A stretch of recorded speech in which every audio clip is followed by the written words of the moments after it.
Hello and welcome to 2020, my friend. I'm Rachel Rogers, and I want to tell you a little bit about what I am doing in 2020.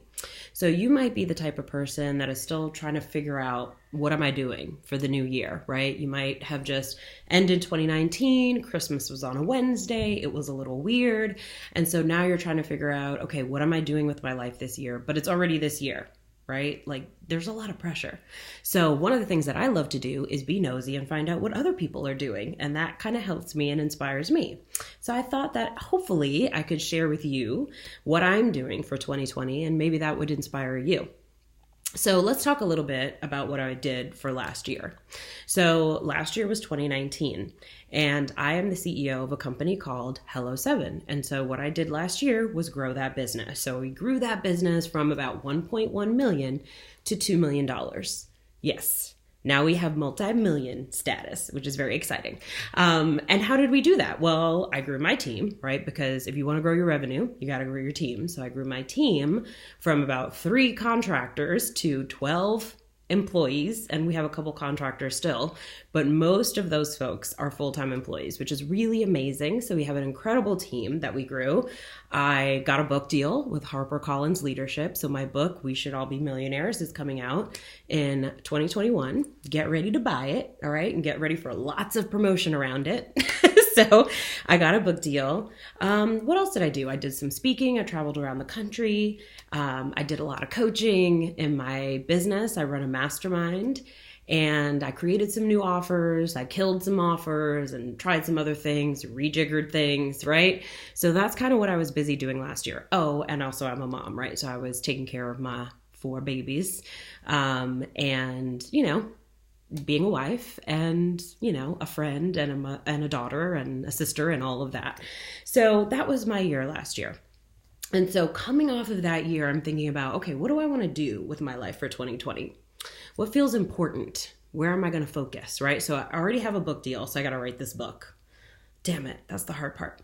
So as I was thinking about writing this book, I was thinking about what is my word of the year going to be? And so I decided, my word of the year should be prolific.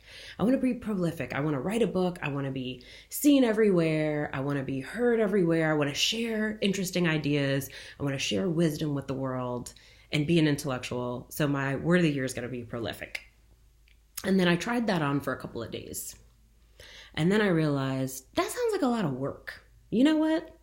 That sounds kind of whack. And I want to try something new this year. I work hard every year. I've been building my business for 10 years, which means that I've been working really hard for 10 years, right? And so I'm like, nah, I don't want to be prolific this year. Change my mind. Instead, what I want to do is have a lot more fun and kind of follow my desires, right? Like that sounds so much more exciting for this year. So I've decided that I'm going to have a year of yes for 2020.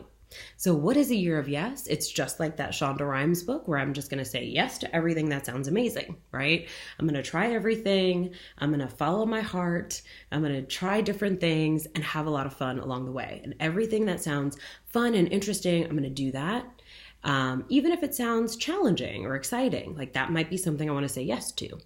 But everything that sounds like work and it sounds like boring and it sounds like, I don't feel like doing that, I'm not going to do it. So my word for 2020 is yes.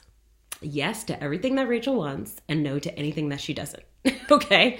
So let me tell you how this is going to play out. So there's a couple of things that I've already said yes to. One, I've said yes to a fabulous 1-week vacation.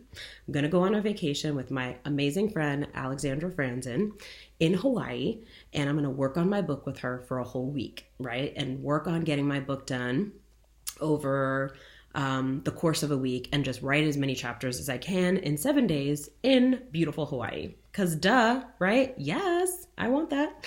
So I booked that. The other thing that I'm doing is hosting Hello7 Salon events, which is a pop-up event. And it's an opportunity for you guys to hear my We Should All Be Millionaires keynote. I'm going to be hosting a workshop and helping women entrepreneurs around the country figure out what's wrong with their business model so that they can scale to 7 figures. And I'm going to do it in various cities. I'm going to go to New York and Austin and Atlanta and San Francisco and some other places too. So I'm going to do that because it sounds fun, and we'll have a photo booth and we'll have a good time and we'll do some networking and it'll be fun.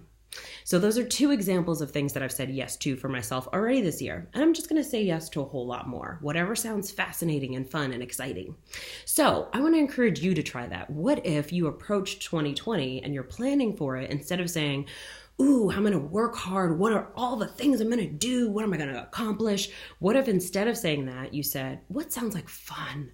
How could I make this year feel juicy and delicious and like want to just roll all around in it, right? Ask yourself, how can you do that, and bring more of that?